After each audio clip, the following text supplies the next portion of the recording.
안녕하세요. 스터디온 이성원입니다. 제가 지난 영상의 마지막에 오늘 이야기 나눌 주제를 말씀드렸는데 기억하고 계신지 모르겠습니다. 오늘은 여러분들과 수학 문제를 푸는데 너무 오랜 시간이 걸리는 것에 대해서 이야기를 나눠볼까 합니다. 아마도 많은 분들이 이 문제로 고민하실 것 같은데요. 제가 최근에 자기주도 학습을 진행 중인 학생들과 테스트 및 상담을 진행했을 때에도 많은 분들께서 이 문제로 질문을 주셨고요. 또 제가 가르치고 있는 학생들 중에서도 이 문제로 고민하는 학생들이 적지 않습니다. 또한 이 영상을 시청하시는 시점이 고등학교 1학년 학생들이 첫 중간고사를 마친 시점이 될 것 같은데요.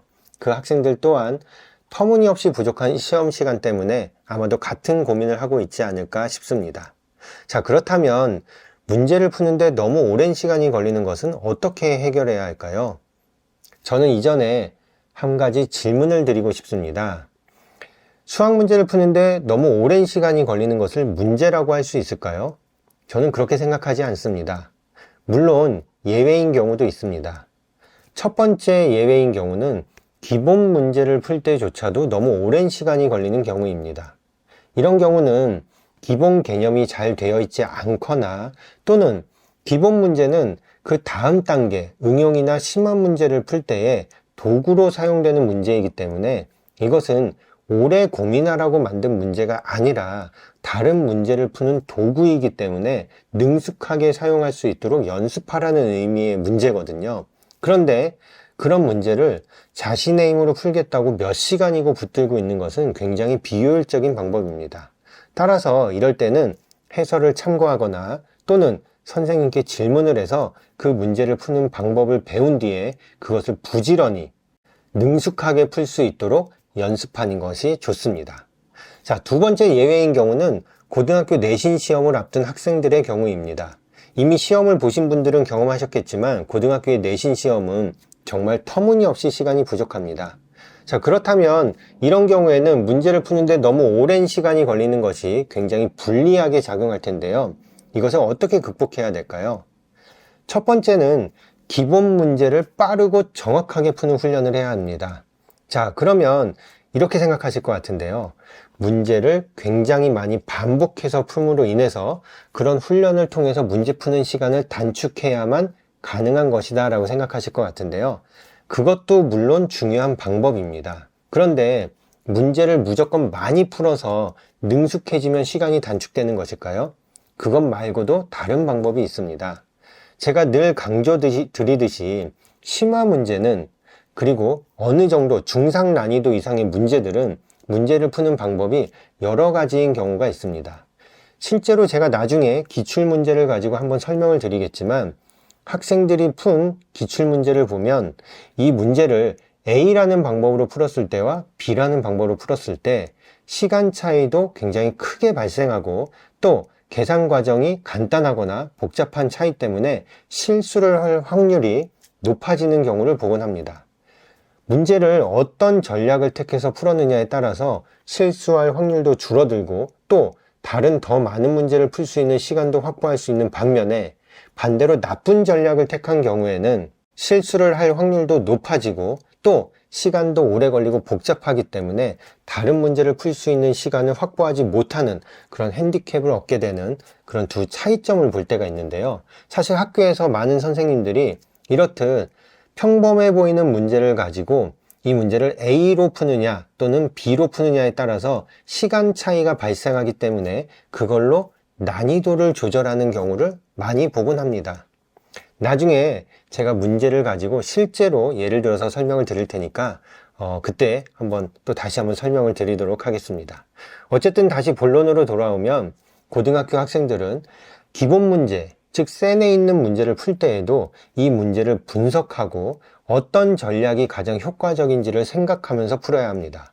무조건 해설에 있는 풀이라고 해서 그것을 달달 외워서 빠르게 적용할 수 있는 훈련을 하기보다는 이 문제를 푸는데 어떤 전략을 쓰는 것이 가장 좋은지 그리고 나는 어떤 방법으로 풀었을 때 가장 편안하다고 느끼는지 이게 중요한 이유는 실수를 줄이기 위해서입니다.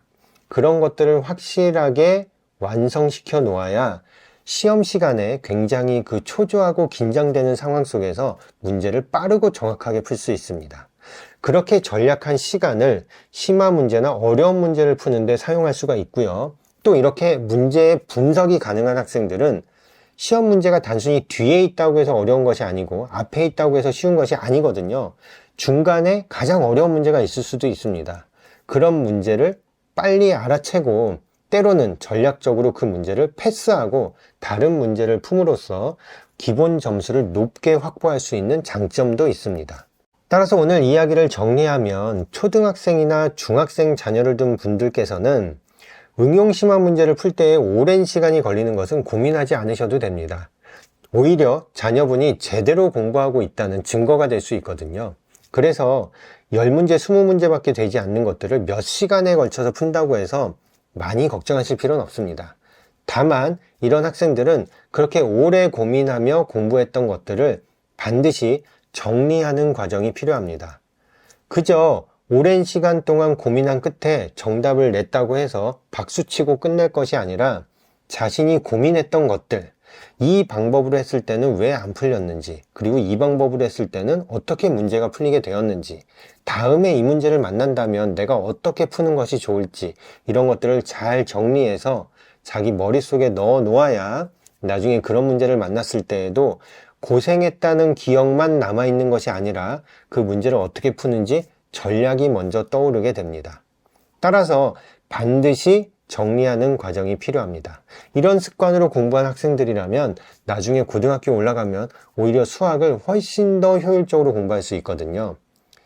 반면에 초등학교, 중학교 때 이렇게 공부하지 못한 학생들은, 그런 상태로 고등학교에 진학한 학생들은 사실은 문제 푸는 시간을 단축하기가 굉장히 어렵습니다. 다른 과목을 공부하기에도 시간이 부족하기 때문에 수학에 많은 시간을 투자하기가 어렵다 보니까 한 문제를 가지고도 여러 가지 방법으로 풀 수 있는 그런 훈련을 하기에 불리하다는 것입니다. 하지만 다행스럽게도 이 학생이 수학을 제외한 다른 과목의 수준이 굉장히 높은 수준에 도달해 있다면 이 학생은 상대적으로 수학에 많은 시간을 투자할 수 있겠죠. 그렇다면 이 학생도 여러 가지 방법으로 풀어보고 문제를 분석하는 그런 방식으로 공부하는 것이 가능합니다. 그러면 조금 오랜 시간이 걸리더라도 결국에는 시험 시간을 좀 더 여유 있게 쓸 수 있게 되고요. 중요한 시험에서도 긴장하기보다는 문제를 분석할 수 있는 힘이 키워졌기 때문에 자신의 실력에 맞는 점수를 얻을 수 있게 됩니다. 따라서 오늘 이 영상을 보시는 분들은 초등학교, 중학생 자녀들이라면 이렇게 여러 가지 방법으로 풀면서 오래 고민하는 것을 칭찬해 주시면 되고요.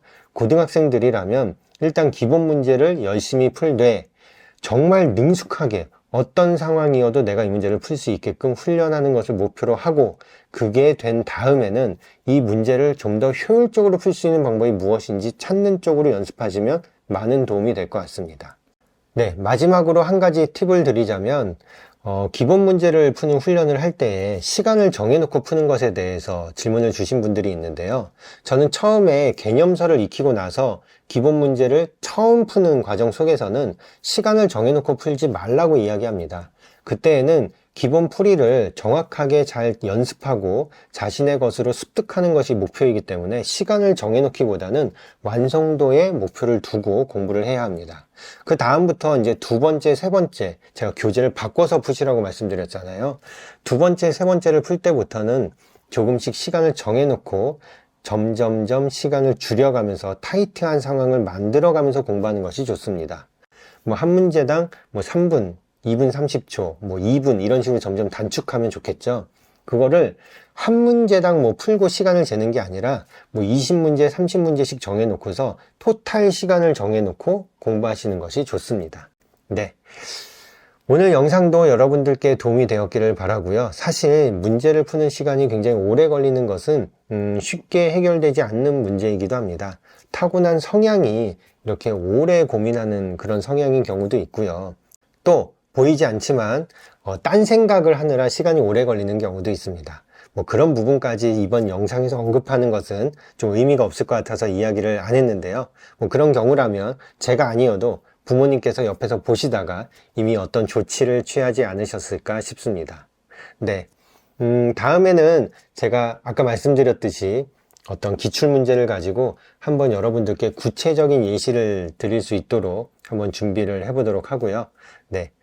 시험이 끝나고 나서 또 여러 가지 고민이 많으신 분들도 있을 것 같은데요. 그런 분들은 질문을 남겨주시거나 또 저에게 또 저번에 자기주도 학습을 하면서 상담을 하셨던 분들은 또 개인적인 연락을 주신다면 제가 도와드릴 수 있는 부분에 대해서는 아낌없이 제가 도움을 드릴 테니까 편하게 연락을 주시기 바랍니다.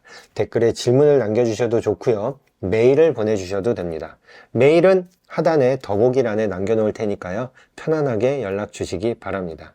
네, 항상 저의 영상을 기다려 주시고 또 응원해 주시는 분들께 많은 감사를 드리고요. 다음에 더 좋은 내용으로 찾아오도록 하겠습니다. 항상 건강하시고요. 다음에 뵙겠습니다. 감사합니다.